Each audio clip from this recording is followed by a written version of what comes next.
জয় গুরু।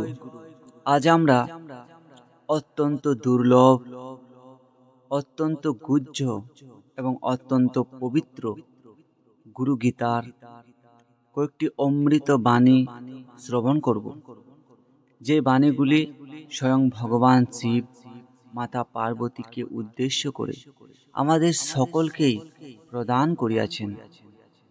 যে বাণীগুলি আমাদের এই অনন্ত দুর্লভ মনুষ্য জন্মকে সফল ও সার্থক করে দেবে। যে বাণীগুলি আমাদের সকল প্রকারের সুখ, শান্তি ও পরম আনন্দকে প্রদান করবে। পবিত্র গুরুগীতার যে বাণীগুলি আমাদেরকে কালের বন্ধন থেকে, অর্থাৎ এই জন্ম মৃত্যুর চক্র থেকে মুক্ত করে দেবে। তাই আপনারা সকলেই পবিত্র গুরুগীতার এই অত্যন্ত দুর্লভ বাণীগুলিকে সম্পূর্ণ শ্রদ্ধা, ভক্তি ও নিষ্ঠা সহকারে শ্রবণ করুন এবং নিজের জীবনের কর্মে পরিণত করুন, আর নিজের এই অনন্ত দুর্লভ মনুষ্য জন্মকে সফল করুন, সার্থক করুন। জয় গুরু। পবিত্র গুরুগীতায় ভগবান শিব বলছেন, এই সংসারে যাবতীয় বস্তু অর্থাৎ যাহা কিছুকে তুমি আমার বলিয়া মনে করিতেছ, সেই সকলই অনিত্য, সনভঙ্গুর, ক্ষণস্থায়ী। এই জগৎ, এই ব্রহ্মাণ্ডের কোনো কিছুই স্থায়ী নয়, সবই পরিবর্তনশীল। সেই পরম সত্যের জ্ঞান বা পরম সত্যের বোধ মনেরও ঊর্ধ্বে অবস্থান করিতেছেন। এতএব জ্ঞান ও জ্ঞেয় এই উভয়কেই তুল্য মনে করিয়া একমাত্র পরমাত্মা বা পরমেশ্বর ছাড়া জগতে দ্বিতীয় আর কোনো কিছুই নেই। কেননা পরমাত্মাই সত্য, পরমাত্মাই সনাতন। তাই আমাদের সকলেরই কর্তব্য সেই পরমাত্মার সদা সর্বদা ধ্যান করা, চিন্তা করা বা ভাবনা করা।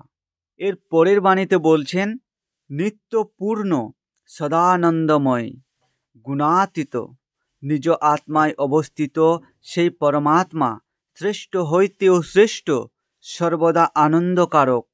সেই পরমাত্মা, সেই আত্মরাম, সেই পরম পুরুষকেই সর্বদা চিন্তা করা কর্তব্য, সেই পরম পুরুষেরই ধ্যান করা কর্তব্য।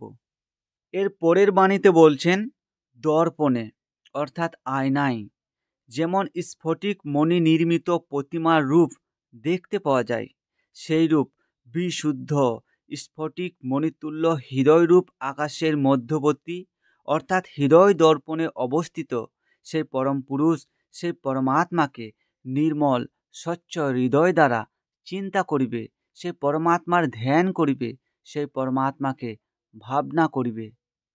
এর পরের বাণীতে বলছেন, তাহার পর অর্থাৎ সদানন্দময় পরমাত্মাকে হৃদয় দর্পণে ভাবনা করিয়া আমি সেই পরমাত্মা স্বরূপ, এইরূপ নিজেকে মনে করিয়া সেই চিন্ময়, সেই পরম পুরুষকে হৃদয়ে ধ্যান করিবে।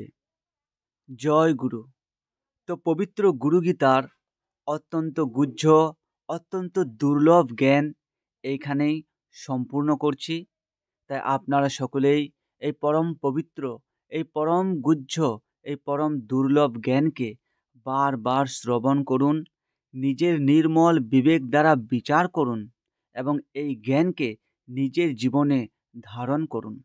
তাহলে এই জীবনেই সকল প্রকারের সুখ, শান্তি ও পরম আনন্দকে লাভ করতে পারবেন। তাহলে এই জীবনেই জীবন মুক্তির অবস্থাকে অনুভব করিতে পারিবেন। এই জীবনেই সেই পরম পদ, সেই পরমাত্মাকে লাভ করিতে পারিবেন। জয় গুরু।